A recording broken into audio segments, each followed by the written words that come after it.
Good evening, everyone. I hope all of you are doing well. We would like to welcome you to the Kilimanjaro Expedition webinar. I'm Hemant. We are waiting on few other people to join, but since it's a recorded event, we can start in the next minute. Great. All right. Hello, everyone. Thank you for spending your weekend evening with us and going to this webinar of one of the seven summits we call it, or the highest peak of Africa. So I will give you the complete brief. This brief is expected to be for 30 to 45 minutes, approximately 45 minutes, I would say. And yeah, so we will start with the slides. There'll be a slides will be going on. Arsha, could you please start with the slide? Okay, on an average, entire world. So considering Africa is at the middle of the west and the east, we have a lot of people who visit the roof of Africa, which is nothing but Kilimanjaro. Why do you call roof of Africa? This is the highest point of Africa, African continent, and considering the ease of its access, like anybody can just simply fly into Tanzania, and in a day, they can simply just attempt doing Kilimanjaro. It is easily attempted by a lot of people. uh, Out of all the 12 months, I think 3 months, 3 to 4 months you can't do it because of the rainy season, and 8 months people do it, and then every month you have at least uh, what uh, 3 to 4 thousand people doing it, and every day you'll be finding at least 300 400 people doing it on each of the routes. There's multiple routes across this entire we can't call it a mountain. It is actually a volcano which is dormant, and it is part of the Kilimanjaro National Park. uh, there's three dormant volcanoes of this region.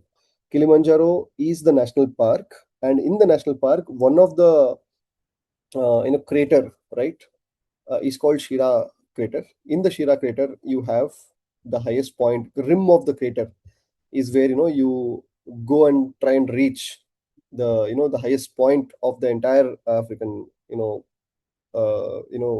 continent, which is called the Uhuru Point. So yeah, few fun facts about this is in the next slide. Arsha, could you please move to the next slide? So as you can see, it is called the roof of Africa. It is 105 meters, lesser than 6,000 meters. It is one of those peaks where a lot of people do treks, and there's a very fine difference between treks and expedition. Expedition is a very strong word. Why we call it an expedition? This is something which is braved by people who are set out to do something great with regards to adventure is concerned. When I say great, it's like you're in the complete wildest force of complete wilderness in nature. The forces of nature is being tested by you being there uh, in altitudes which is not normal for human beings to survive, right? So these are all called expeditions. Like for example, anything beyond 6,000 meter climb, any high adventure sport which involves extreme sport, being in the extreme conditions of the earth, being in the north or the south pole. These are all the places where it's completely these are called expeditions. So in mountaineering point of view, when I say expedition, this is something which requires specialized gear for people to wear on top of the regular trekking gear what you have, and then set out on expedition. Kilimanjaro is also an expedition, but which doesn't require any extra gear. If anybody has been to an Everest base camp or any 5,000 meter peak, or anything as such, they can simply attempt Kilimanjaro right away, because it's the stepping stone between mountaineering and treks. So this is the highest point of Africa, as you say, is one of the genuine seven summits which is accessible to non-climbers. People who climb are having socialized gear, and they climb with mountain gear and all those things. Whereas this mountain, which is Kili, doesn't require you to have any specialized gear.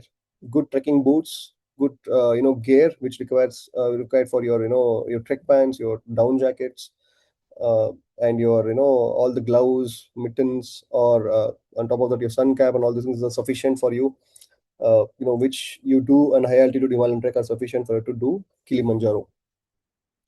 Second point, it's a non-technical.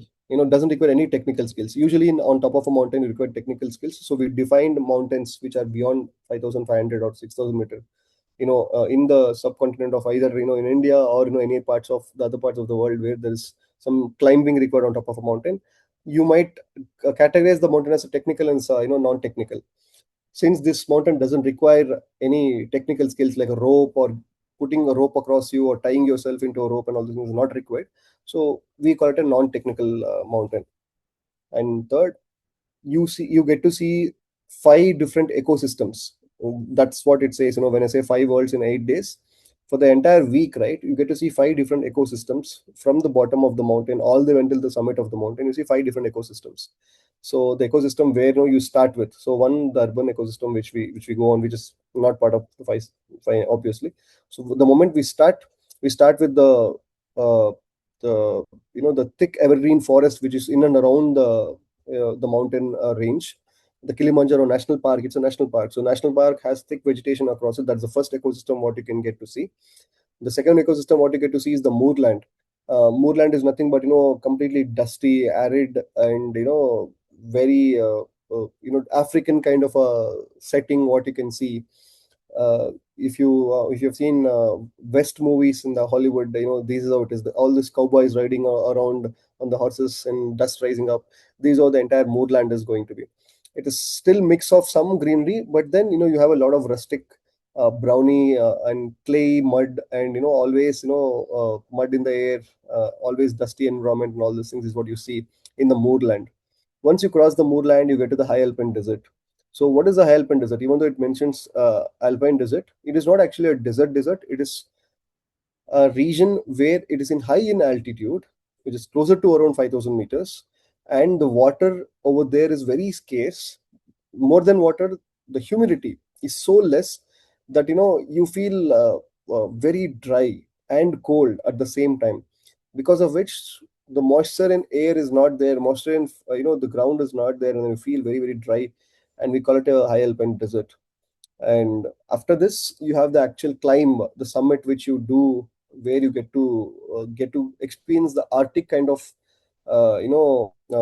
climate what you can see, like glaciers, icy formations here and there, which doesn't explain. For people who have not been to arctic temperatures, you can get to enjoy this view, in fact. And the summit in itself, there's this last set of 1 kilometer where you enjoy the way how people climb on top of a summit by going across the snow, climbing on top of glacier and all those things, which is a which is one of those very good experiences for people who don't know about climbing mountains. Is a probably very flat, a gradual flat path which goes to the summit. It's a very good path for you to reach to the summit in the end. In fact, so these are the five different variations of ecosystems which you can get in Kili. And yeah, so it's also a life defining moment. In fact, you start your summit middle of the night at around 12 o'clock or 1 o'clock, and by sunrise time you're there at the peak. So you get to see sunrise from the Uhuru peak. As I told you, Uhuru, this is the highest point on the crater, right, on top of the crater. So it's a Swahili word. Swahili is the language what Tanzanians speak. It means freedom, and they've named it as freedom, which is a point which is there on top of the crater in itself. So I think these are the points for you. Yeah, Asha, can we go next? Okay, introducing about myself. Hi guys, I am Hemant, and I am the head of operations for TrekNomads. Recently promoted to a chief operating officer also. So I have been to Kilimanjaro recently, the last October, sorry, and I myself am in the pursuit of seven summits. So when I say seven summits, we have seven mountains of seven continents, which are the highest mountains of those continents, right? So people who do summit those seven mountains are called seven summiters. So if I've submitted all seven, I'm a seven summiter already. But I'm in the process of seven summits. So I've already been to highest peak of Europe, and highest peak of Africa at this point of time.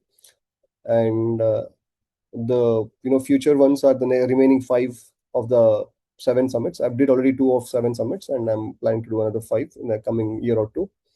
So that's about myself. Apart from that, I also have been to multiple Himalayan treks in the Indian Himalayan range and Nepal Himalayan range. Uh, if not back in office, usually doing local weekend treks, training people to go out on Himalayan treks, and probably meeting people, motivating them to go out on outdoors and on the mountains and everything. Apart from that, we also have good amount of people who are I would say school and corporate, who go out on treks with us, and taking them out on treks in and around Western Ghats in and around Bangalore. Right, that's about me.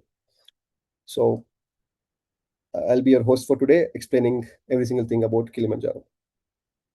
Yeah, sure. Next slide, please. Right.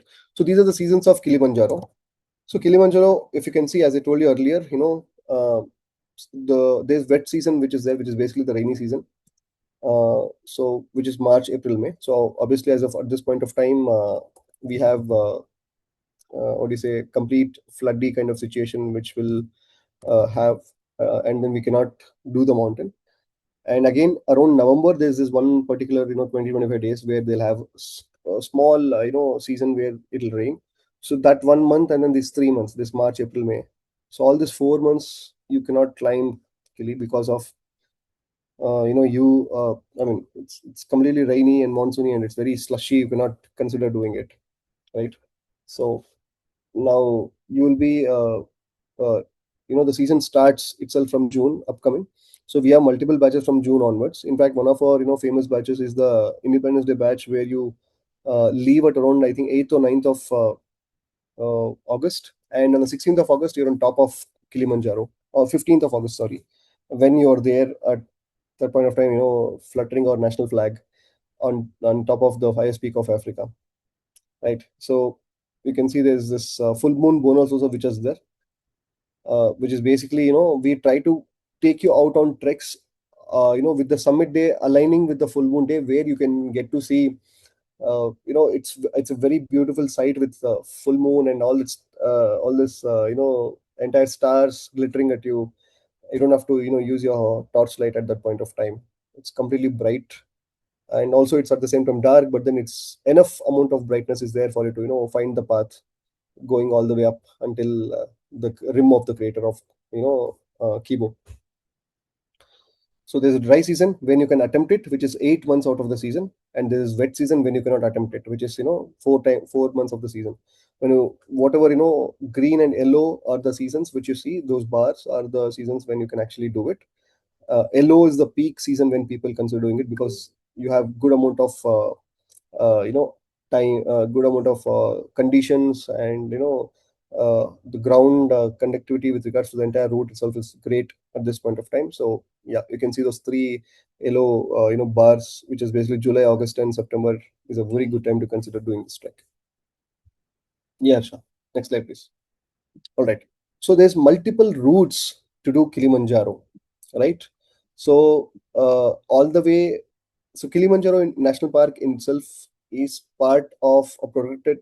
It's a part of a protected range, which is in between Tanzania, bordering to the Kenyan country. So this national park is approximately the highest, the square kilometers is around 1600 to 1800 square kilometers. It's very huge, 40 by 40 kilometers, 40 kilometers length, 40 kilometers of breadth.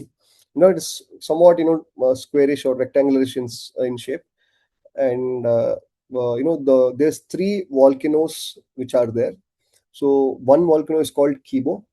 Other two volcanoes are called as Shira and Mawazi, right? So at one point of time, Mawazi was the highest volcano which was there, and which fell down, in fact, because of its own weight. And it kind of erupted very, very long back, millennia back, and it kind of erupted, and then the entire ash kind of, because of its own weight, it fell down.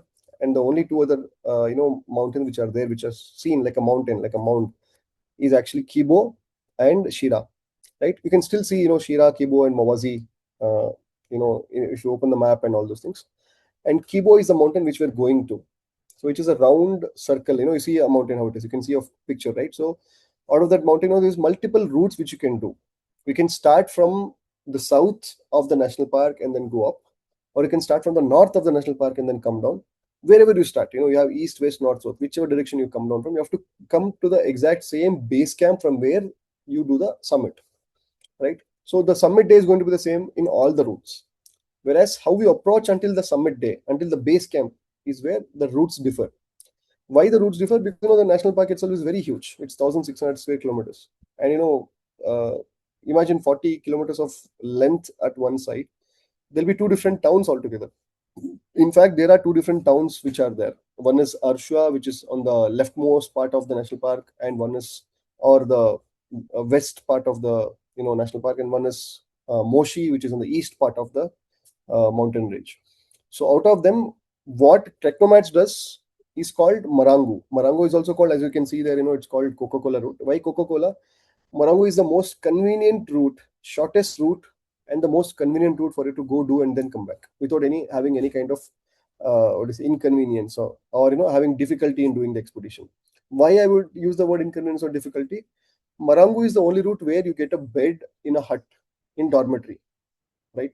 So you spend close to I think 5 nights on the entire route, and all 5 nights you'll be staying in huts. You don't have to stay in outside in a campsite or something like that. Whereas other routes which are there over here are a mix of that, or completely with regards to camping itself. While we also, if people want to do this route, we also help them out in doing this route. For group departures, we usually take Marangu route. Marangu is more ideal for us because uh, it is the route most accessible by road, and also right away you start the trek, and then in half a day you're there on top of the first uh, you know uh, camp hut, and then it's all comfortably, it's like three different huts which you spend 5 nights in. So it's like and one acclimatation day in between. So which basically, you complete the entire thing in 8 days, including the base and base to base stay, base camp, also base city we stay for 2 nights, because of which you do it in 7 nights and 8 days. Whereas other routes, which is basically Machame, Lamosho, or Rongai, all these routes are doable.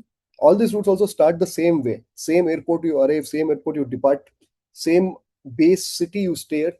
But you would have to, go through a different path altogether to come to. So the perks are there by doing different route. Probably Lemosho has slightly better. It's more scenic compared to all the other routes. It is not that other routes are not scenic. It is just that this route has more diversity. Probably 10% extra, right? So that way you will be able to see some ups and downs, and some advantages and some disadvantages of doing other routes, or the perks and the non-perks of doing other routes. So what is the advantage of doing Marangu route? I don't have to worry about setting up a tent and sleeping under the tent, and especially in Africa, where the concept of mosquito is very very difficult. Mosquitoes are not like mosquitoes; they are like like very very they're on steroids probably. They're 5 times the size of the normal Indian mosquitoes which I've seen. So considering that, I would not camp in that region. I would prefer to stay in a hut. In fact, after being there, I understood that I think this is one of those good roads. Probably for the experience sake, you can go in the other side. But if you ask me, I would suggest people to go and do in Marangu only, because any which ways, all of them have to do at the same point from where they do the summit. Rest all of the ecosystems can be experienced in Marangu itself for you. So it's a moderate route. All of these routes are moderate. In fact, Machama is the only route where it is difficult, where you do sudden, climbs, and then you try to finish it as early as possible. Apart from that, all of them are moderate capacity, and all of them have the same difficulty more or less. Crowd is going to be high in Marangu, and it's going to be more in Machame because it is very easy accessible by road, which are like just 1 hour of drive, and then you can start the trek from the town. Whereas Lemosho and Ronga also the same, but then there's some trekking done, and there's some documentation, there is off-roading which is done, because of which it takes some time. But if you look at it, hut stays, you get to stay in huts only in Marangu. Rest all of the places, you either stay in hut plus camps or only campsites. So these are the routes which are there. And the reason why it's called a Coca-Cola route, it's because they've given fun names, Africans being Africans. And Coca-Cola is because this is the route where you can get to simply you can drink Coca-Cola by just ordering. So that is what they say. In fact, it's called Coca-Cola. Okay, so we spoke about five ecological zones. So these are the five ecological zones which you can see in front of a screen. So one is based on the altitude. It's clearly mentioned. Based on the altitude, you can see that five different ecological zones which you can see. The lowest is going to be the rainforest or the evergreen forest, where thick vegetation, lot of flora and fauna. You get to see this African blue monkey. You get to see a lot of creepers, insects, and all these things which are not found anywhere else. You Another advantage of trekking in this region is there are no snakes in Africa. So I mean, at least in Kilimanjaro, there are no snakes. A lot of people asked, are there snakes? No snakes and no leeches. Because of which it's a win-win situation for a lot of people, because so much of rain and then there's no leech, and so much of greenery, and then still there's no snakes. That is something which is surprising for me, but just wanted to share it with you. Low altitude up to high altitude, which is basically from 1000 meters all the way until 2800 meters, which you can see here, is a complete rainforest, fair thick vegetation, thick African trees, which you can see, thick plantain trees, and a lot of greenery, which you can see, completely covered in a green cover. You don't see anything out of that. It's like a you're stuck in a green ball until you come out of it. And then comes the closer mark to the 3000 meters, where there is you can see this 3000 to 4000 meters, which is called the moorland. So over here you get to see the actual moorland, where this dusty, only shrubs, no more trees, completely tree line going away. You get to see shrubs, and then you can get to see the even the flora which you see are very very unique to this part. There's only cactus which is there, not the desert cactus, but you can see that giant lobulus is a type of a tree which is looks like a cactus, but it is not a cactus. It is like, it has green flowers in form of leaves which it has. There's this proteas is a very famous flower. We also call South African cricket team as proteans, if any of you know about it. Proteas is a type of flower which is the highest or biggest flower of Africa. So that is also only growing in this altitude, which is around 3000 meters. Temperatures also drop significantly, even though rainforest is there. It is humid in rainforest. The moment you come open, you should feel more hot, is what we feel, right? Because you're closer to the sun. But it's the other way. We suddenly feel cold, slightly coldish compared to the temperature. Temperatures slightly drop, not very much, but yeah, slightly. Comparatively they drop them because the humidity is not there. Second, you get to see all this dusty roads which you see. I mean, when I say roads, walking paths, dusty walking paths which you can see. You can see clay, just always, you can see some dust going around you. So this is a moorland which you can see over here. After the moorland, from 4000 to 5000 meters, where we cross over moorland, we get into the alpine desert. It looks somewhat soilish, which most part of it, with rocks here and there and moraine sections here and there, and mountainous rocks thrown across everywhere, but it's almost flat entire route, and then it's almost arid, and then there is no humidity at all, completely zero humidity. The higher up you go, obviously there's no humidity until you reach the Arctic zone. But yeah, this region is where you see barren. There's no vegetation, no flora, no fauna. Only thing you can get to see is ground, the mountain, and the sky. So the ground where you're walking on, the Kili mountain, which is, I mean, Kili volcano, which is one side of you, and there is this Mawazi peak which is on the right, and there's a Shira peak which is on the left, and you're walking towards the Kibo peak, the Kibo volcano, and it's all flat, flat, flat, gradual going up all the way until base camp. So this is the alpine desert what we witness from 4000 to 5000 meters. After this is Arctic zone. This is the exact zone where we climb on the mountain. This is what we found. The Arctic zone is something which you find on top of the mountain, right? Once you start climbing from the Kibo base camp, you climb Kibo. Kibo is a volcano. On top of Kibo, there's this point called Uhuru Point, which is a small point which they named Uhuru. And where you go to that point, that's the highest point of Kibo, and that is called the highest. That's the roof of Africa. So the moment you cross the base camp and you start climbing the mountain, you actually have alpine desert.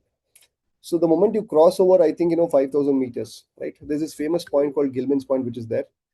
Uh, and the moment I think you cross that, right, you get to see the sections of glacier and ice, and the weather completely rapidly changes. Weather is always uh, you know uh, in the mood of not giving you surprises.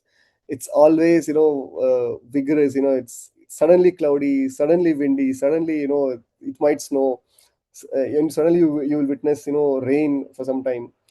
It's a very very unique thing what we export. In fact, this is the same story everybody will tell you. Not one person will have the same story of how their experience was on top of Kili.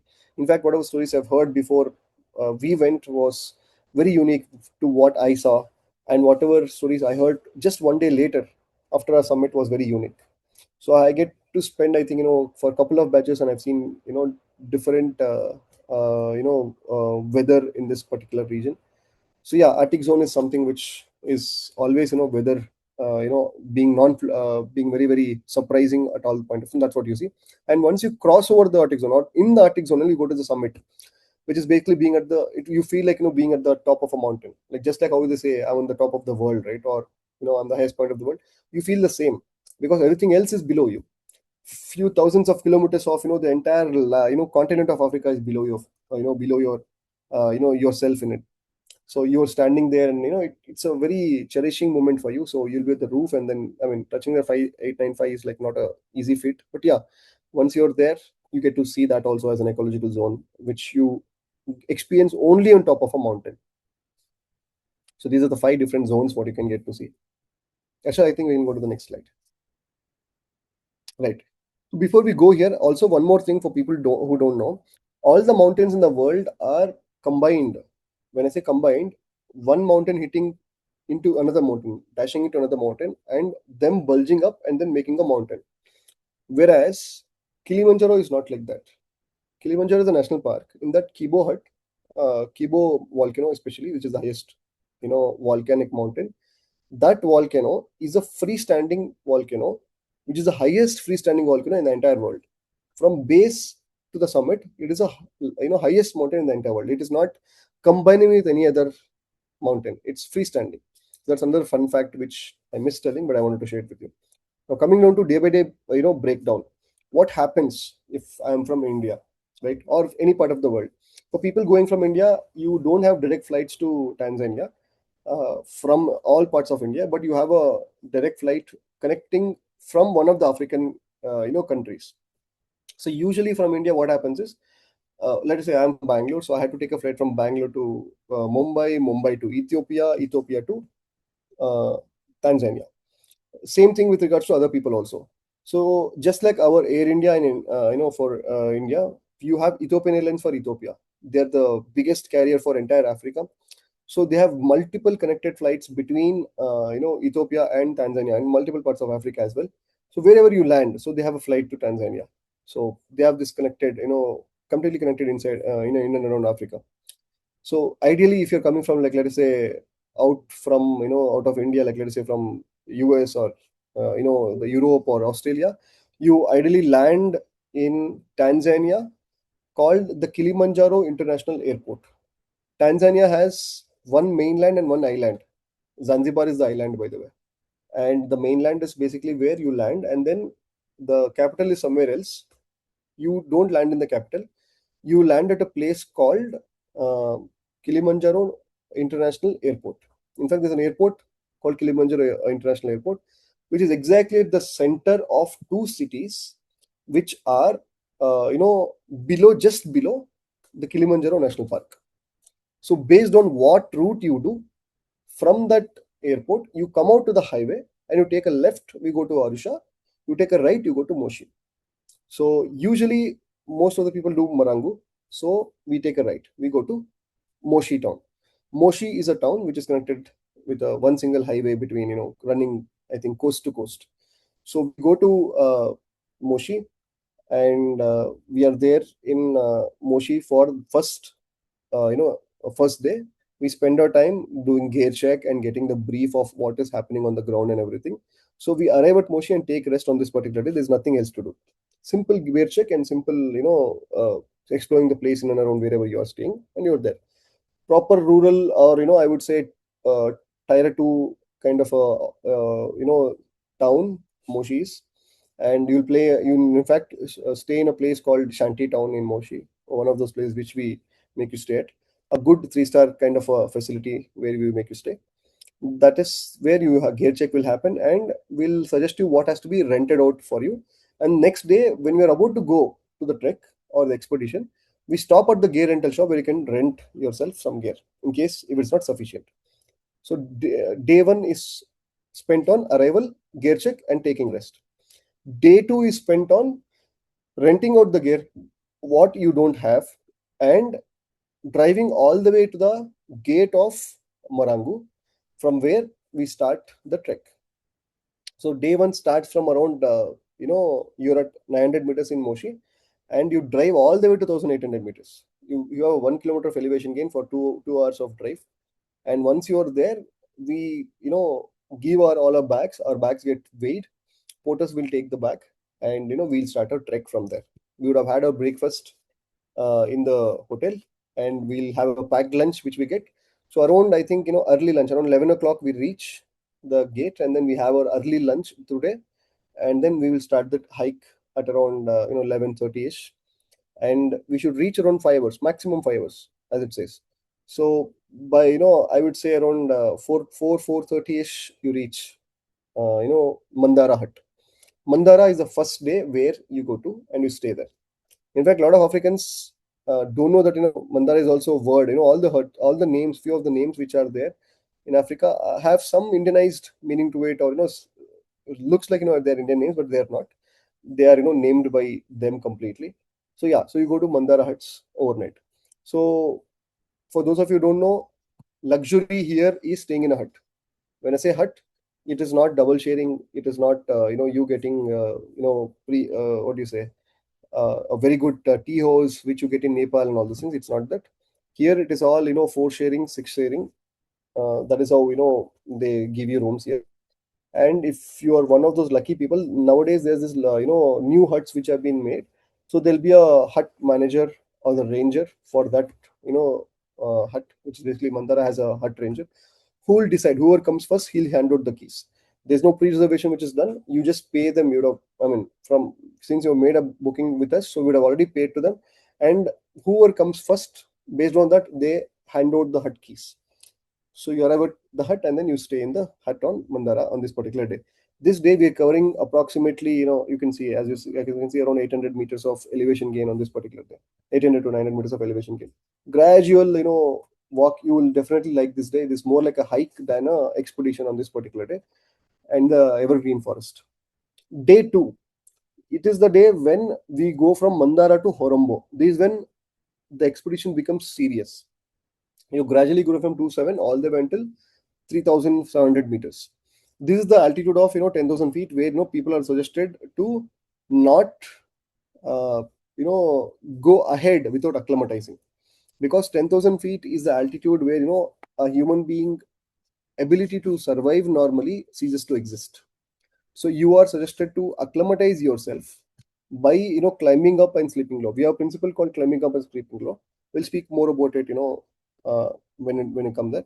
So we acclimatize there. So 3,500 meters and above, or 10,000 feet and above, whenever we arrive on an expedition or a trek, we usually rest for one day, and we do a principle called climb up and sleep low, and we acclimatize. So we come to the Horombo hut. Horombo huts are the most what do you say, biggest what do you say, place in the entire hut route of this entire route of entire Kilimanjaro. In fact, you get to have, I think, on an average 700 800 people who can stay at one single point of time over here. And they're also expanding more with, when we were there, they were doing another 20 30 plus huts, which will give another, I would say 4 into 20 is like, another 80 to 100 people extra who can stay. So the target is to make sure that at least 1,000 people can bunk in those huts on the route. That's the plan they have in the near future. But yeah, so you arrive at Horombo. Horombo is the most what do you say, comfortable and convenient and the biggest one of the entire route, and you get to stay here for 3 nights, 2 nights while going up and one night while you come down.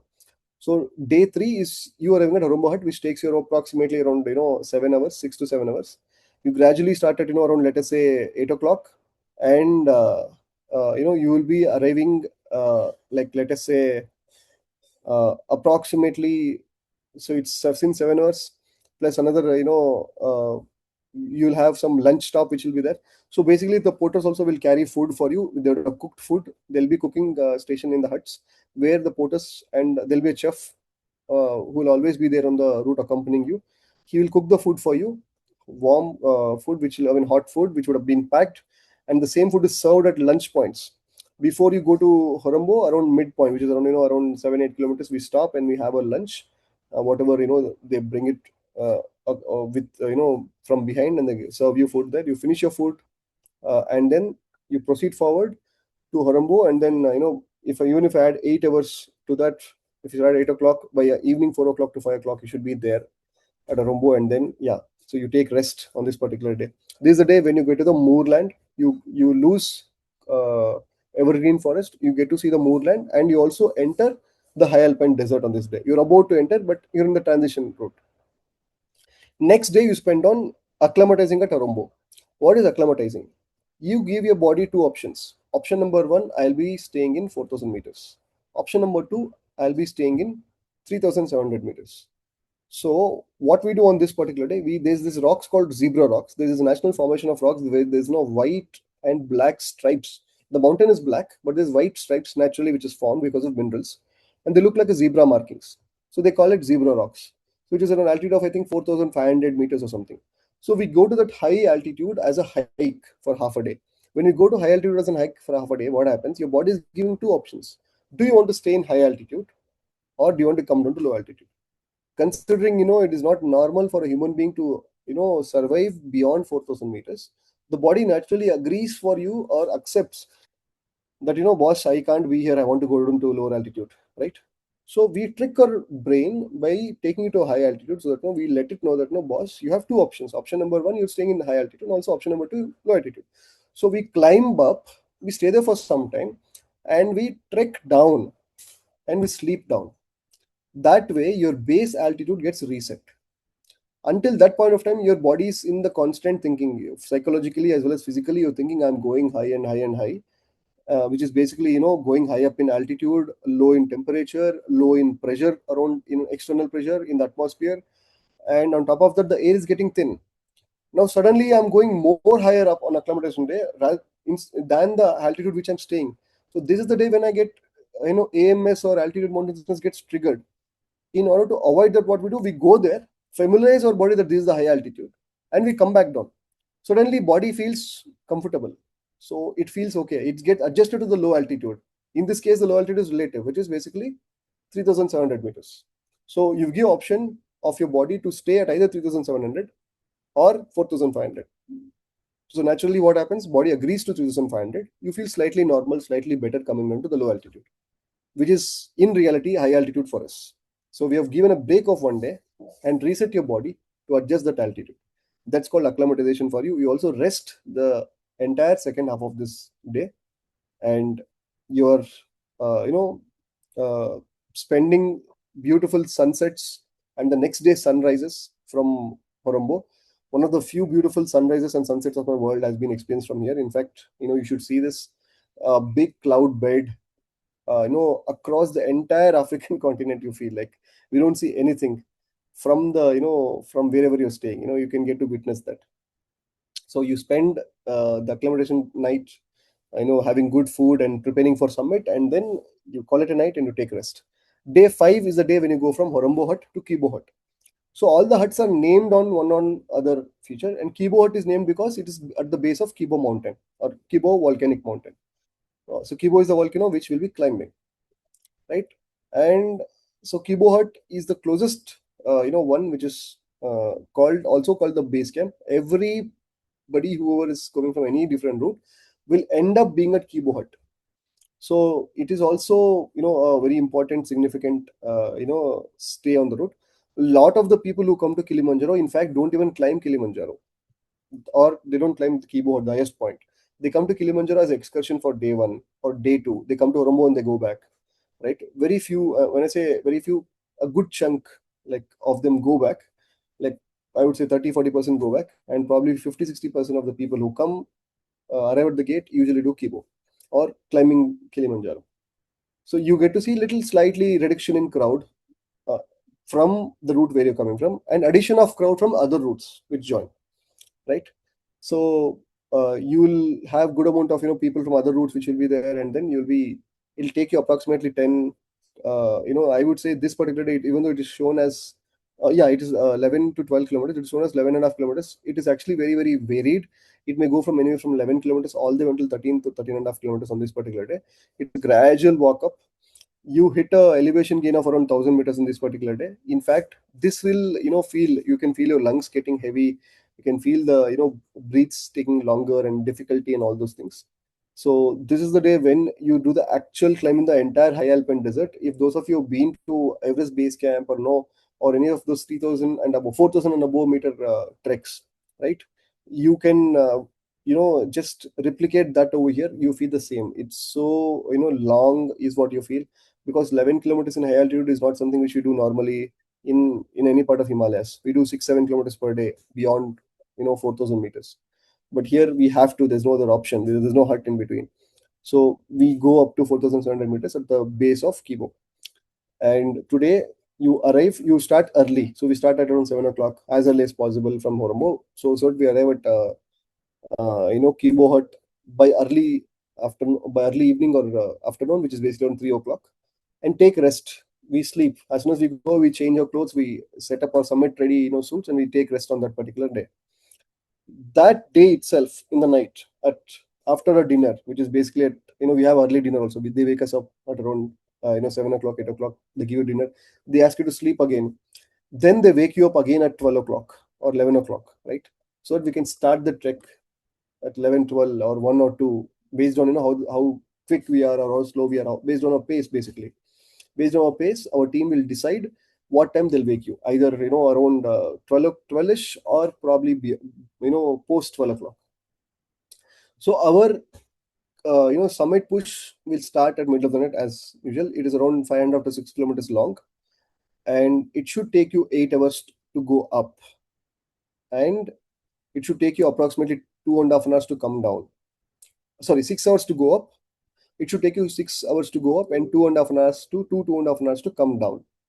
So on an average, it will take you, if you start from 12 o'clock in the night, by around 8 o'clock, 9 o'clock, you should be back by finishing the summit, right?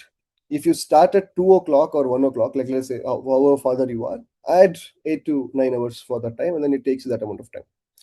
So before you reach the summit in itself, there's couple of points which are famous. So point number one.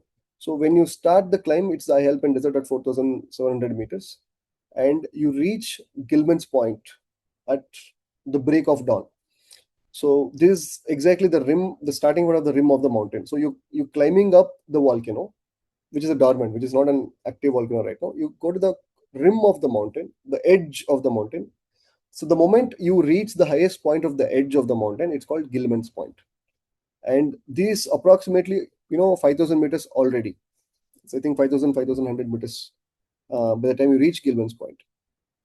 And beyond Gilman's Point, right, you take a deviation, like you walk around the ledge of the rim, right, and then you start the walk for the next, I think, 1 hour or so before you reach another point.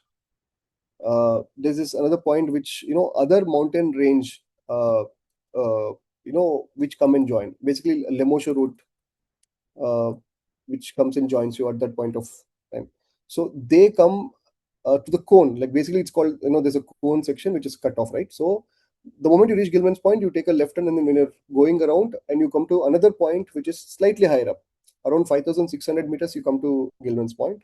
From Gilman's Point, when you go around the mountain, you come to a point called Stella Point, which is also another famous point where there's another route called Lemosho route, which we were discussed earlier, which will come and join us there.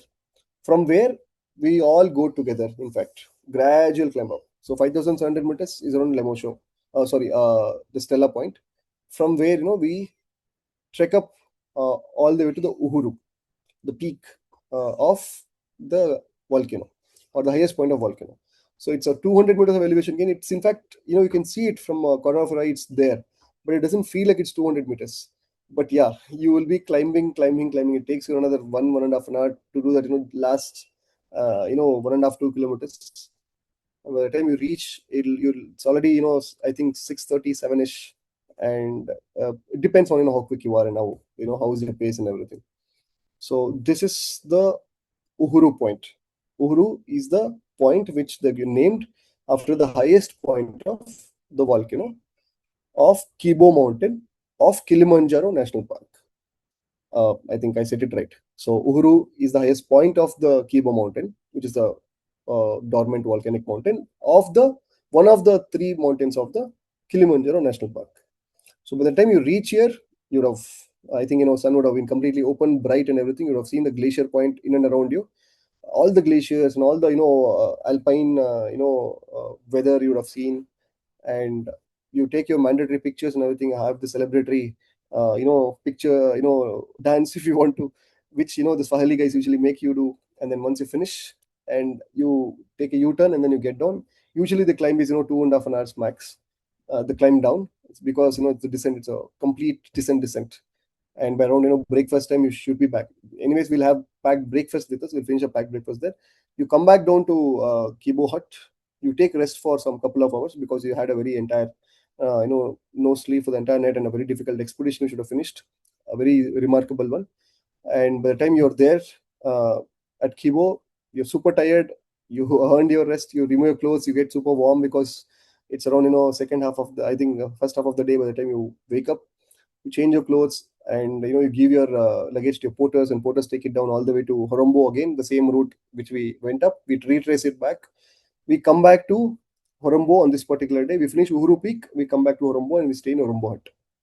And we to just to in 24 hours of cycle, we would have trekked from Horombo, and we would have went to Kibo and would have stayed in Kibo for 3-4 hours before we attempt climbing the highest peak of Africa, go touch the highest peak of Africa, and come back to Kibo, spend another 2 hours of rest, and again walk back that entire 11 and a half to 12 kilometers of journey, coming all the way to Horombo, which is doing a 3,700 meters, going all the way up to 5,895, and again coming down to another 3,700 meters, which is like a huge elevation gain of 2 kilometers up and 2 kilometers down.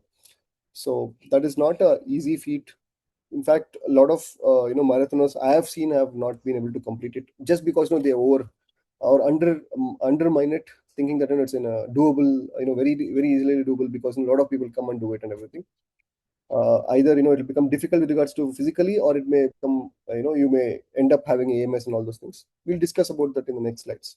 So the it's a remarkable mountain, but experience is going to be a lifetime experience what you're going to have. And yeah, so as we come back to the itinerary, so we are there in Horombo on day 6, and we take the well earned rest, and it's a long descent, another 4 hours of descent for you. So probably by the time you are here, it's around late evening, around 5 o'clock, 6 o'clock. You arrive, you have your dinner, and you crash for the night. Another 10-12 hours of rest for you before you wake up and run. So basically, people start running because there's no bathe for the last 4 5 days. There's no concept of bathing in the entire route. So you start to cover the entire journey of Horombo all the way to Mandara all the way to the gate, which we would have covered 2 days to climb up. We do that in one single day. It's actually 24 kilometers plus 1 or 2 kilometers here and there, but it goes all the way to 26 kilometers. So you complete Horombo all the way until Mandara gate by late evening, by around I would say not late evening, probably around evening, 4 o'clock, uh, or something like that. If you wake up late, but if you wake up in good amount of time, you will arrive at early afternoon, late afternoon or early evening, which is around 2 o'clock, 3 o'clock types. And we drive to Moshi for the final night of staying in Moshi, getting that proper shower and everything. And next day, you're out, and we drop you at the airport at Kilimanjaro National Park. For those of you who plan to do, not many people know. In fact, if you don't know already, you have Serengeti, one of the grasslands, one of the major grasslands of the world are there here. Serengeti is here. Masai Mara is here. So people get to go to safaris and all these things. Big Five, which is basically big five, wild predators of the planet are part of this, range in a natural habitat. People try to go visit that and come back. People who don't have any of those plans, they simply fly off. People who have those plans, the further plans continue. So this is the itinerary for you. I think, Arsha, we can go to the next slide. These are the few pictures of the route. You can see, a few food what you get on the route. It The food over here, you can see topical, food you get: avocados, mangoes, and all these things, fruits. People who are, into non-veg, they also make chicken and all these things. People who are into veg, they also make vegetarian food. Food is actually, you're fed very good. Your dietary requirement is taken. People who are vegan also, are there on the route. Soupy food is given, rice is done. You get French fries. People who add non-veg, they usually get chicken. People who add eggs, they get eggs, mashed potatoes, sauteed vegetables, toast. You also get jam and, I think peanut butter and all this thing, which is always kept on top of the table. You have these crackers which are there. So these are the food varieties what you have. And you can see, this is one picture on the leftmost corner of the first one. Please don't consider that that's actually a hotel which we give you. That's not on the route. I think, you can see our team which is there with our trekkers the last time when we went. So there's porters, chef, and the trekker. So for a team of three people who were there for that batch, we had eight people who were taking care of us. So that is how, this route is. And you can see the huts which are there. You can see a couple of the photos where there are huts. These are the, huts. Inside the huts, you can see dormitory style bedding, wooden bedding, which will be there. You are suggested to carry a bed sheet. So because, there's no concept of washing, because water is very, very scarce here. You get drinking water and all those things, but, the concept of, bedding is completely different there. And a couple of photos of, we climbing the mountain, which are there over here.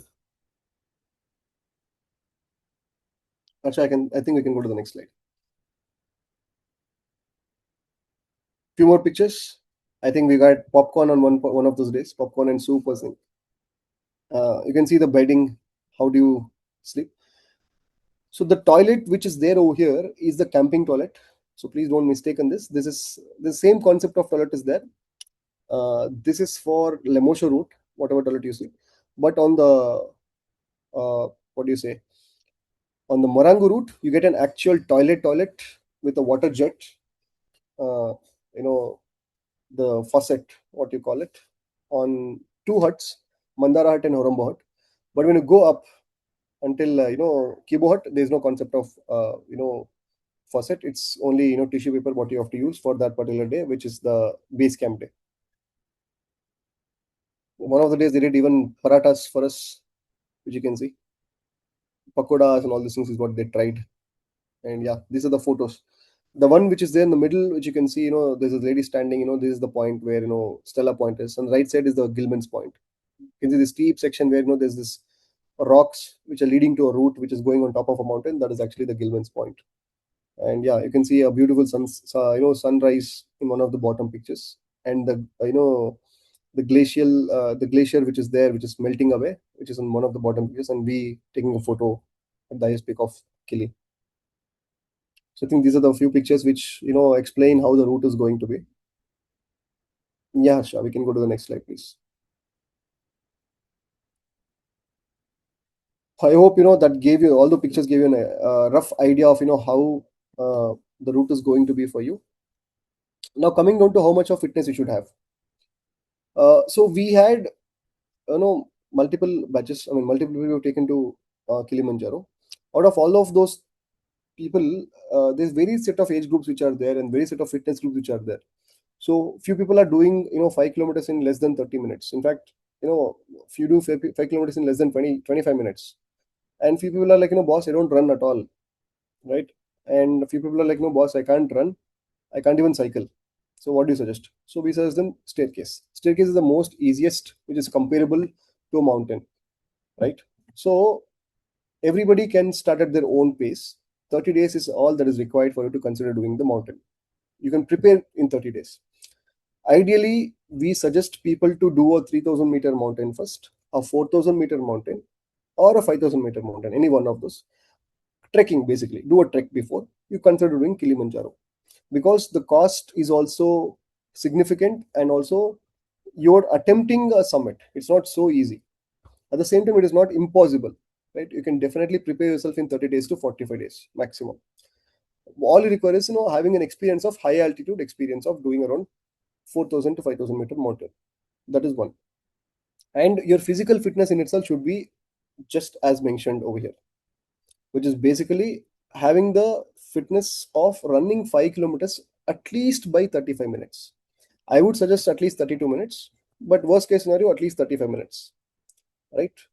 And apart from the 5 kilometers of run, people who can't run, we can consider all the other parameters. It's basically cycling 10 kilometers in 40 minutes, swimming a kilometer in 40 minutes, or straight climb of 50 floors up and down in 30 minutes. For people, who look at straight climbing, they get confused. Actually, they're like, 50 floors, where will I find a building? And that to 50 floors is not doable, is what they think. In fact, it is very much doable by if you break it down. 50 floors means one floor has 25 steps up and 25 steps down. If I multiply 25 steps into 50 floors, that's 1,250 steps. So 1,250 steps up, 1,250 steps down. So for people who are into this fitness criteria already, you can, you're auto qualified for doing Kilimanjaro. You can always go ahead and attempt it. We can help you out in doing the expedition. For people who are not in this fitness range, you can, if you've been to one of the high altitude climbs, like let us say if you've been to Annapurna circuit, or Everest base camp, or any of the 4,500 meters, 4,500 meters and above, you can always consider this mountain.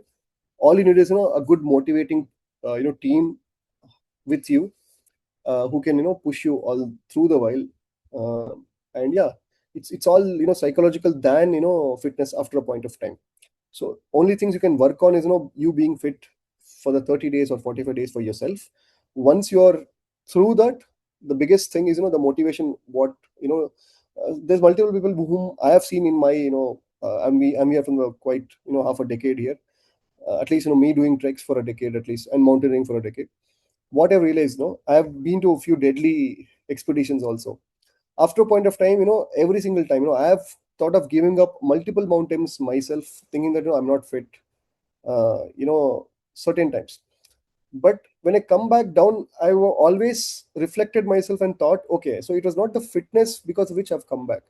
It is because of the my motivation, which I didn't have strong enough. I didn't motivate myself strong enough to go complete it and come back. I could have actually completed a lot of peaks. In fact, there's a lot of failures before I succeeded in climbing actually big amount of mountains. So that way, every single person needs to have a strong motivation, and probably a good team, which you need to have in order to do this.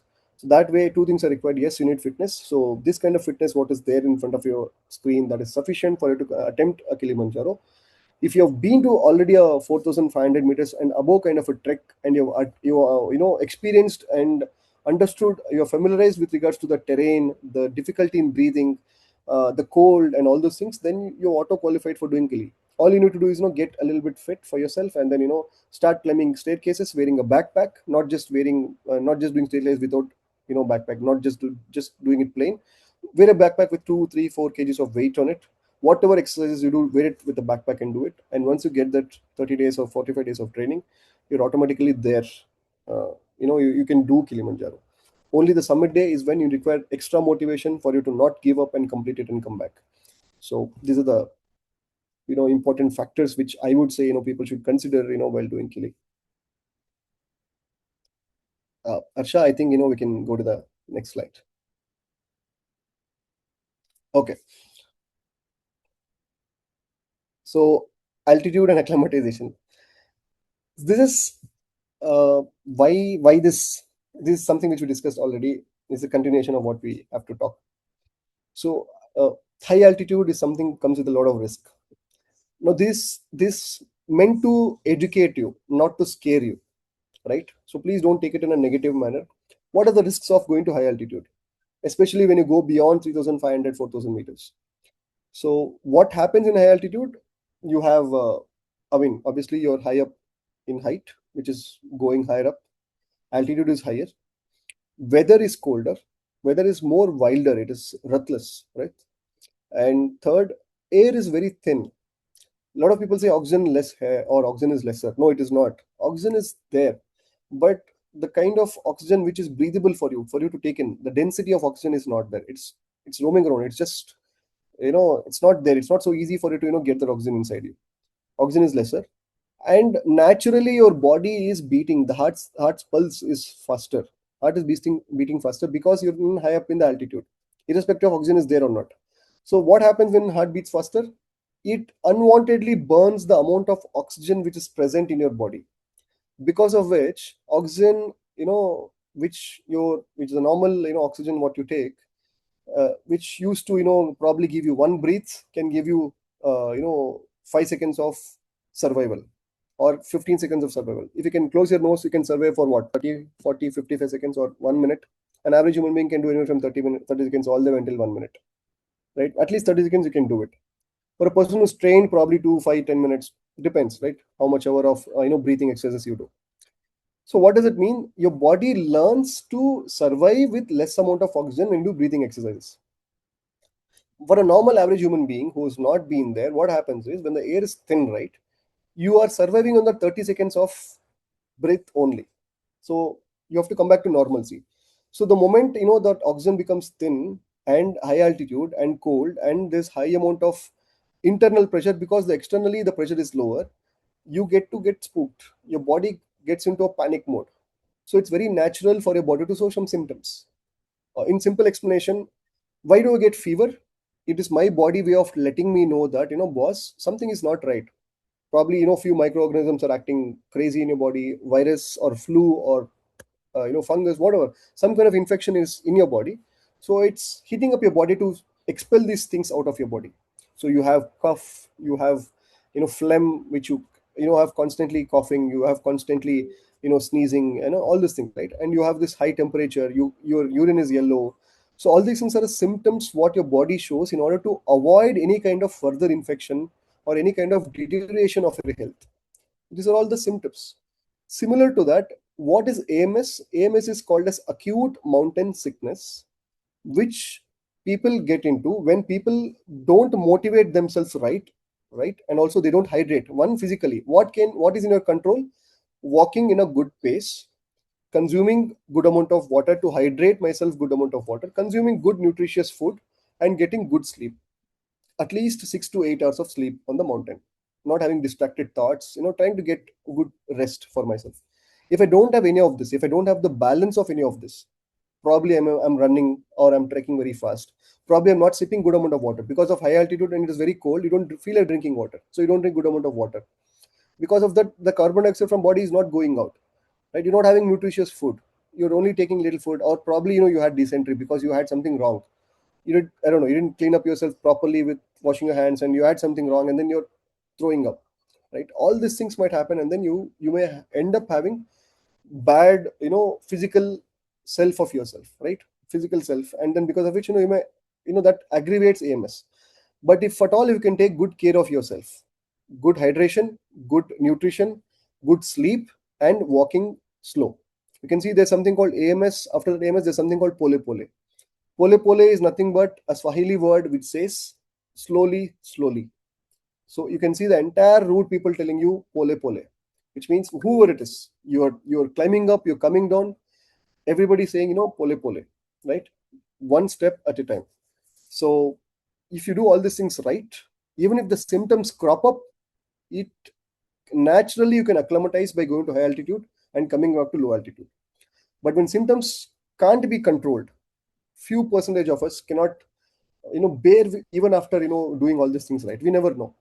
Might be you're motivated in a wrong manner, might be somebody scared you, might be you're in a panic mode and your body is not coping up right. We never know, right? All we have in control ourselves is being fit, one, being ourselves, taking care of ourselves very properly on the route, and then walking in a good pace. Even after all these things, if something can crop up, we have two situations where AMS can come to, which are something which we want to discuss. One is haze, one is HAPE. What is haze?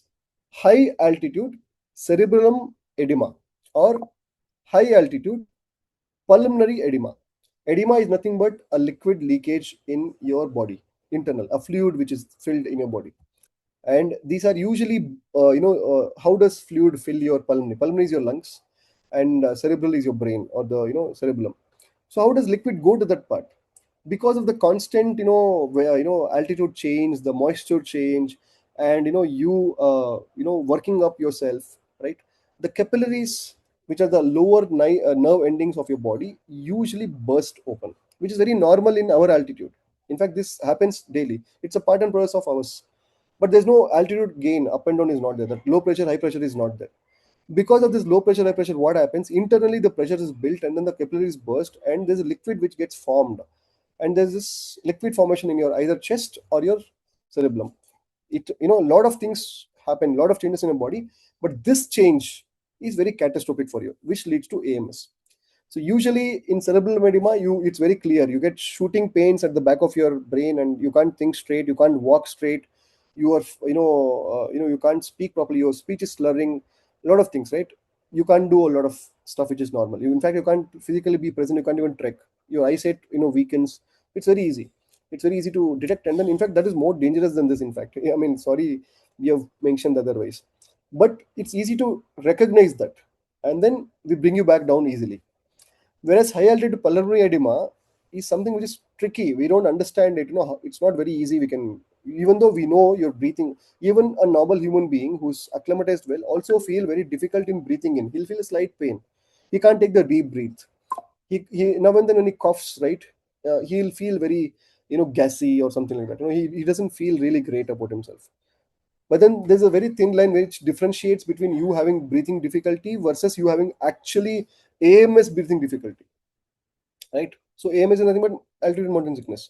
So that breathing difficulty is so severe that you will definitely feel that, a small breathe in like this will feel painful for you, and you start vomiting. You may have dysentery, you may have hallucination, you can't think straight again. Same similar situations like haze, both of them put together, you get this vomiting your bile juice. This is something which happens usually in both HAPE and haze. So the moment we know that, the moment you're vomiting or you're having symptoms which are very very evident, it becomes very severe. So you have, I would say, 8 hours to bring you back down. In places like Nepal, we have choppers which can lift you up and we can go back. Few places have jeeps which can come and then pick you up and then go back. But since this is an actual mountain, a volcanic mountain, a national park, there is, very difficult scenario for you to drive a vehicle there and then take you out. So the only option you have is, let us say, it depends on where and wherever you get it. Let us say if you have AMS at Kibo Hut, we have this long, wrought iron. What do you say? This couple of wheels attached with a stretcher, where they put on top of you a very big wheel with a shock absorber. So they push you across and then take you around the mountain range all the way until the Horombo Hut. From Horombo Hut, there's a rescue route, a 4x4 route which is there. From there, we take you down all the way to Mandara Hut. So based on your severity, we talk to the forest ranger of that particular hut, the forest ranger of the next hut, and also the forest entire Kilimanjaro ranger office, which is at the base of the gate where you entered from. We call them, we request them to give evacuation. They charge a minimal $100 $200 for that, and then they bring you down, right? So this is what is followed for us. So this is AMS, and this is a very, very much part of a mountaineer or a trekker's journey. This should not be shied away from not listening to or hearing or researching about it. I would suggest people to actually learn about it. At the same time, draw your conclusions or based on the research you do. At the same time, don't get panicked or don't overthink. At the same time, don't underthink about it. You have to be, preventative about all these things. So prevention and management, probably, it's already mentioned. Pole pole. Pole pole is basically going slowly, slowly, right? It's a very big rule which, which makes on the mountain. There's a saying which we also use on other part of the world, which is basically, the slowest you are, the fastest you reach the summit. So it's one step at a time. In fact, I've seen a lot of people, who struggle on the day one, and if they have the same consistency from day one until the day 10, they are the, most, what do you say, people these are the people who experience the most of the entire trek. They experience the beauty, the raw nature. They go slow, they understand the entire terrain, they see the entire what do you say, they experience the entire flora, fauna, people, they get to talk to people and all those things. So slow and steady always wins. This is against AMS all the time. It beats AMS. Second is hydration. Make sure you drink 3 to 4 liters of water. Here we gave you ample amount of water. We give you 2 liters of water in the morning and again 2 liters of water in the evening. If you want boiled water, even that we boil it and give it for you, right? So even though water is scarce, we have made it as a part of the itinerary and we're giving that for you. Hydration, good hydration, and making sure you drink at least 3 to 4 liters per day. Third, Dimox. See, Dimox is something which we don't recommend. At the same time, we are not against it, right? So it it aids acclimatization, but at the same time, it also fastens up the process of acclimatizing naturally, which is basically you taking a pill. So especially Indian or Asian subcontinent people, if you get fever today, you'll not take pill. You wait for today. Like you'll try to take probably I don't know, some homemade tulsi leaves, or I don't know, you have this concoction which you make and drink for yourself for cold, or you try to take something homemade, so naturally you try to get rid of it. For you, you accepted the fact that fever should come. I mean, you're not saying fever should come every day, but at least if it comes, you're like, okay, it's natural. It has come. Let me see. It will go away itself. You feel that I have the immunity to beat it, beat fever. That's what you think. Same thing with cold. Same thing with a lot of other pains. What we have, a lot of I think natural ailments. What we have, we go to the doctor only when we feel it's absolutely necessary. Same thing with Dimox also. So there's two school of thoughts. In fact, most of the mountaineers right away outright go against it and say don't use Dimox. We don't want to do that. In fact, it goes against a lot of research papers, a lot of medical field has done and all those things. But at the same time, we also are not for it. Why? Because there's no actual proof that it is going to help you directly beyond a point. Because that's like a shortcut which you're taking. And if you do any one mistake, like let us say you forgot to drink 3 liters of water the day, it is twice dangerous taking Dimox than not taking Dimox. So let us say I am drinking at least minimum amount of water, let's say 2.5 liters of water, and I'm not taking Dimox, I might have good chances. Versus a person who's taking 3 4 liters of water per day, and suddenly one day he forgot to take more than 2 liters, and he's definitely going to the chances of him getting AMS more than me not taking Dimox at all. So usually we suggest people to do it the natural way of gradually going up. Since this mountain has acclimatization also in between, I think you should be fine.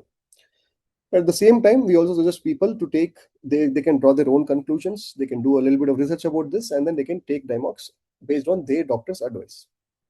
Apart from this, the next part, which is basically climb up and sleep low, which is nothing but acclimatization. We climb up to a high altitude and we come back and sleep low in the low altitude. So we give body two options. Option one, do you want to sleep in the high altitude? Or option two, you want to come back to low altitude and sleep in the low altitude. So that time body agrees to this low altitude of 3,700 at Horombo. I am from Bangalore myself, which is around 1,000 meters. So let us say if I give an option for body for 1,000 meters and 3,700, it will obviously choose Bangalore because that's my home altitude. That's where I'm comfortable in sleeping the entire life. This is only I'm a visitor to the mountain. But whereas once I'm top of the mountain, if I have to trick my body, I trick my body saying that, boss, do you want to stay in 4-7 or do you want to stay in 3-7? I will say 3-7, obviously. So my body gets familiarized with high altitude, which is climbing high, but it gets adjusted of the base altitude of low altitude. That's where I sleep. That's why we use the term climb up and sleep low. So we acclimatize basically. These are the things which we use to beat AMS getting into the way. So we have this designed for all our treks. In fact, we do even a small trek like Valley of Flowers. We have added an acclimatization day for ourselves. The same thing is also added for most of our treks, be it Annapurna Circuit, be it Everest Base Camp, be it Kilimanjaro. So we have the entire world also does this. Most of the people, good companies do this. We also have this good practice of doing the same thing as part of our itineraries. So this is about altitude and acclimatization for you. Actually, I think you're done with this.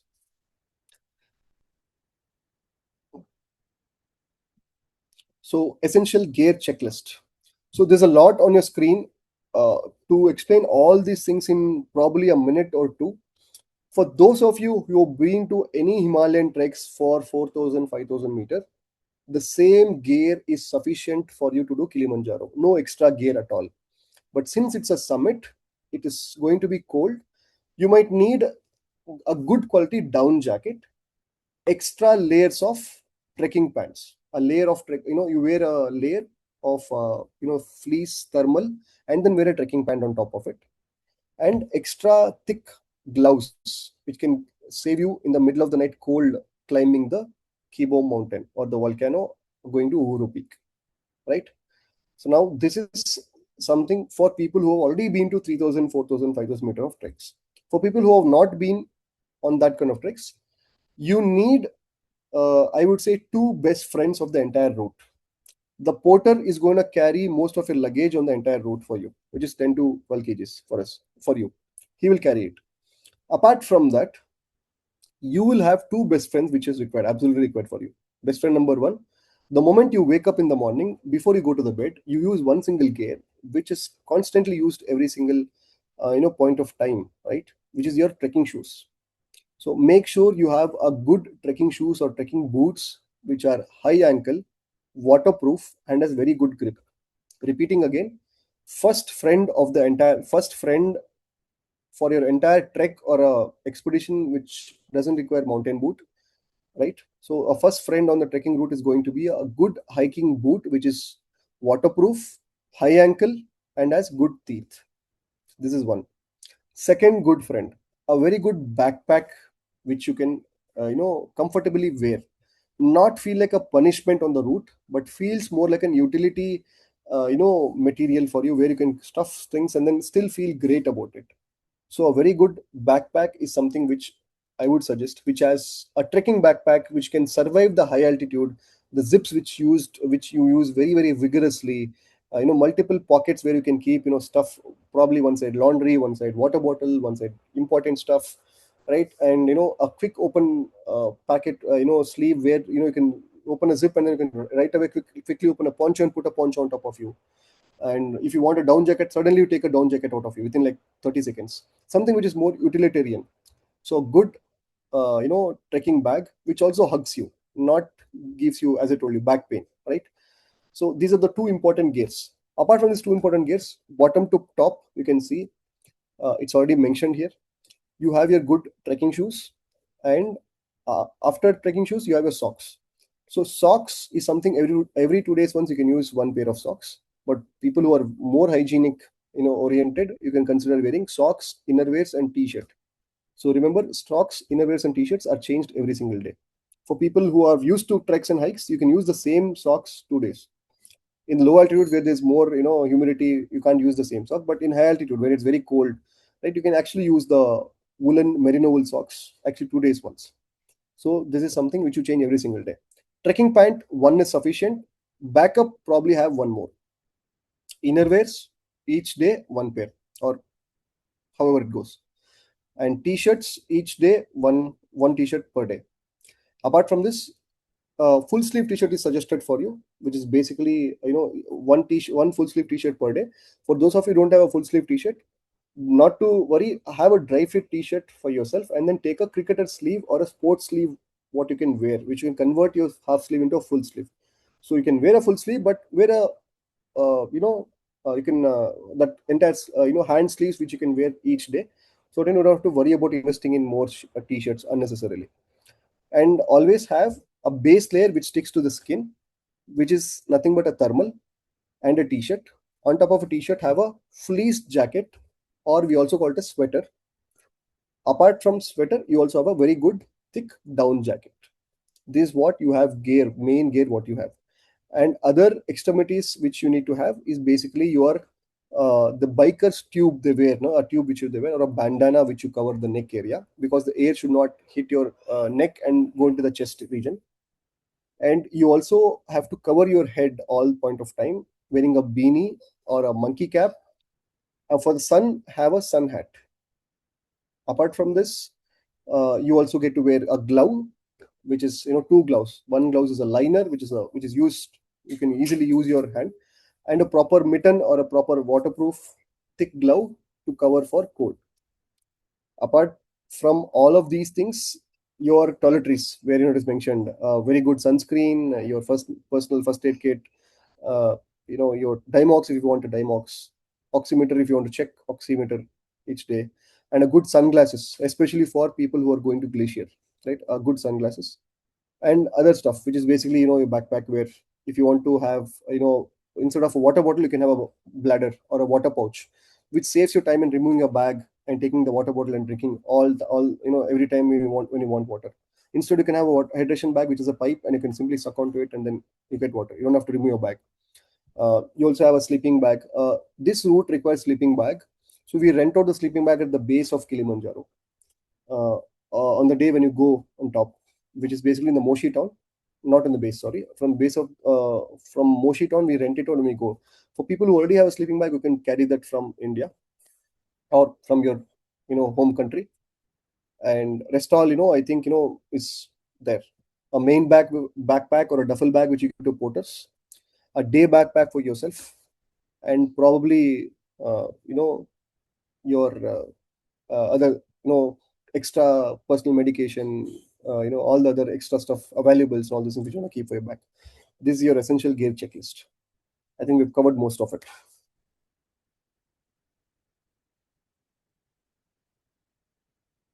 So these are the upcoming departures what we have.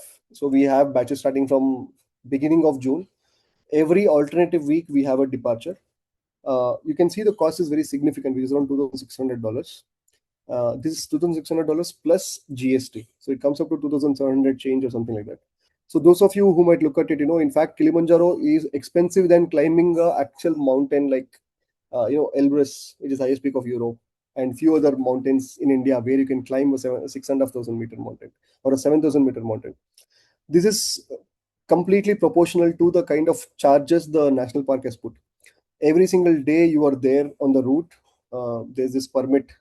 Permit is not there for one single time. It's not like entry exit permit. Every single day, like the amount of days you spend on the route, you have to pay the permit fees. Hut fees is separate. Hut conservation fees is separate. Um, and porters to carry your luggage. You have your guide who's going to be there. You have a chef who has to always be there for you. There's no restaurants on the route, and you cannot cook just like that. They are not allowed to openly cook. There's cooking places where you have to go, and they have to carry their cylinder. They have to carry the stove and everything, and that is the only way they can carry. So the kind of support stuff which you get is very very extensive. And on top of that, the transportation, airport pickups, airport drops, all ground transportations, your stay in Moshi town or Arusha town based on the route what you choose, all these are included. And adding all these things, usually your cost swells. So there are people offering the same expedition for as low as $2,000, but a lot of the things which are important are not covered. Basically, like airport pickup, stay in the base city, the transportation from base city to the gate entry, your porters are not included. So the moment you add all these things, right, it comes down to actually in fact higher than the price. And on top of this, there's a compulsory thing which is there, since it is more European crowd which visits here, and more white crowd, or the entire world which visits here.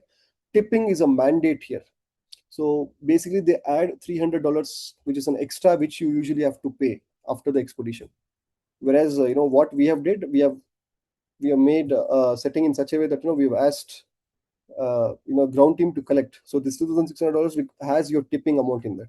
So we take the tip amount and we give it on behalf of you directly, instead of you standing there and giving the tip amount later after the trek. We have included that as part of the package. So we included most of the stuff which is required to do the trek as part of the package, and that's the price. So $2,600 plus GST. And those of you who are interested can reach out to us directly, and we'll be excited. We have an exclusive batch for Independence Day this year, as I told you. 10th of August, we're leaving from, you arrive in Moshi or Tanzania International Airport, Kilimanjaro International Airport, sorry, in Tanzania. And we are, the itinerary is such that, we'll be at the peak of Uhuru, at the peak of Kibo, the Uhuru Point, on the 15th of January. So you can consider joining this batch. Those of you who want to do other batches can also get in touch with us, and we'll help you with that. And now we have come to the end, and the session is open for FAQs. For people who have any questions with regards to FAQs, you can feel free. You can, if you have any questions right now, you can ask us. If not, you can always call us at any point of time, and we're happy to assist you. I hope the session was worthy. I'm sorry I pushed a little bit of time.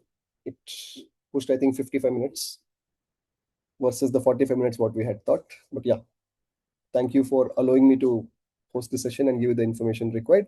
I hope it was informative. Any questions, guys? Actually, I dropped in the chat that on the return you have mentioned we can cover 26 kilometers in 6 hours. Correct. It is How is it 20. possible? Like, because It we is not took a actually lot of six time hours. to. Actually, you actually do it in 8 hours. So I will tell you why. So when you go up, no, you already touched the highest point of Africa. So you've touched close to Mhm. 6,000 meters. When you're coming back, right, you're coming back completely. You're losing altitude from 3,700 meters all the way until 1,700 meters, which is basically 1,000 meters of elevation down. Sorry, 3,700 meters all the way to 1,700, which is basically 2,000 meters of elevation down. There's a lot of altitude loss which you do, and there's a lot of oxygen rich air which you're getting, and it is getting more warmer. So what happens is naturally body will start you know climbing down, on and on. And in fact 20 kilometers is very norm in the Himalayas. And this part, it is, even though it's given 6 kilometers, 6 hours, it is not actually six, it's actually 8 hours. So we start very early, like around 6 o'clock in the morning. So we reach at around 3 o'clock, like around lunchtime, uh, post lunchtime or something like that. So we have good amount of time. So that day, entire day is for you to trek down. There's no restriction that you have to come in 6 hours. In fact, it's not that. But yeah, we come back down. In fact, 99% of the people come back down on the same day. Probably 1% remain, if at all. They're like having really, like let's say people who are specially challenged and all these guys. They usually come to Mandara Hut, they stay, and then they come back the next day. But that is not actually required. You can actually do 26 kilometers. Trust me, it's very gradual. It looks very long on the paper. It's difficult probably for couple of sections when you get down from Horombo towards Mandara. But once you reach in Mandara, no, it's like a walk in the evergreen forest. The same evergreen forest you took up, no, you walk in the same evergreen forest in a gradual way coming down. So before doing this expedition, we should have be having some experience like either the Everest Base Camp or something like that. Because Anything for similar to me, that. You don't have to necessarily have it. If you can do it, it's an advantage for you. If not, if you can do the fitness criteria, which is basically doing 30, 5 kilometers in 32 minutes or 35 minutes, and doing the staircase climb is also doable. In fact, there's a lot of people who did Kilimanjaro without even considering how difficult it is. First timers, especially Europeans who don't know the difficulty of Kilimanjaro, they come and they do it. Here you're studying and going and doing it. Plus you have good amount of time. So now it's the rainy season, so you can't do it for the next probably one entire month. Even if you start from this week, 45 days is more than sufficient for you to train and do it. But added so any advantage if you medical do. certificate is required.